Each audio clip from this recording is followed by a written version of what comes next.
উলুবেড়িয়ায় আরও এক ঐতিহাসিক সংযোজন। শনিবার সন্ধ্যায় উলুবেড়িয়ার 10 নম্বর সংযোগস্থলে আনুষ্ঠানিকভাবে উদ্বোধন করা হলো 23 ফুট উচ্চতার মহান স্বাধীনতা সংগ্রামী সুভাষচন্দ্র বোসের মূর্তি। উলুবেড়িয়া উত্তর কেন্দ্রের বিধায়ক ডক্টর নির্মল মাঝির উদ্যোগে এই মূর্তি স্থাপন করা হয়েছে। স্থানীয় বাসিন্দাদের উপস্থিতিতে এবং উৎসবমুখর পরিবেশের মধ্য দিয়ে সম্পন্ন হয় এই উদ্বোধনী অনুষ্ঠান। সন্ধ্যাবেলায় বিধায়ক নির্মল মাঝি আনুষ্ঠানিকভাবে ফিতে কেটে ও মূর্তির আবরণ উন্মোচন করে এই স্মারকটি উদ্বোধন করেন। মূর্তিটি প্রায় 23 ফুট উচ্চতার এবং উলুবেড়িয়ার অন্যতম গুরুত্বপূর্ণ সংযোগস্থল 10 নম্বর মোড়ে স্থাপন করা হয়েছে। স্থানীয়দের মতে এই বিশালাকৃতির মূর্তি শুধু একটি স্মারক নয়, বরং নতুন প্রজন্মের কাছে স্বাধীনতা সংগ্রামের ইতিহাস ও নেতাজির আদর্শকে স্মরণ করিয়ে দেবে।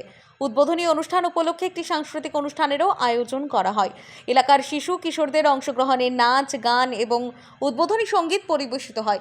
সাংস্কৃতিক পরিবেশনার মধ্য দিয়ে অনুষ্ঠানের শুভ সূচনা হয় এবং উপস্থিত দর্শকদের মধ্যে উৎসাহ উদ্দীপনার পরিবেশ তৈরি হয়।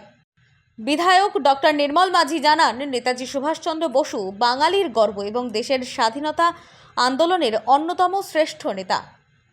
তার আদর্শকে সামনে রেখে নতুন প্রজন্মকে দেশপ্রেমে উদ্বুদ্ধ করাই এই উদ্যোগের মূল লক্ষ্য।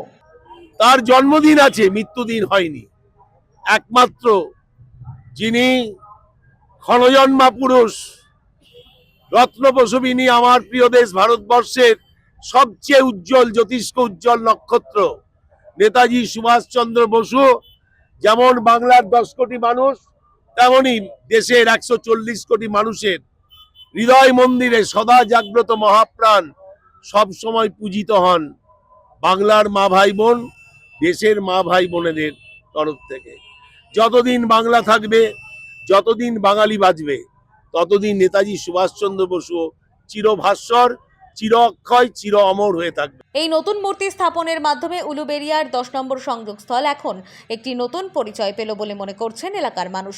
পাশাপাশি ভবিষ্যতে এই স্থানটি শহরের একটি গুরুত্বপূর্ণ ল্যান্ডমার্ক হিসাবেও পরিচিত হয়ে উঠবে বলে আশা প্রকাশ করছেন অনেকেই। Bureau report, social 24।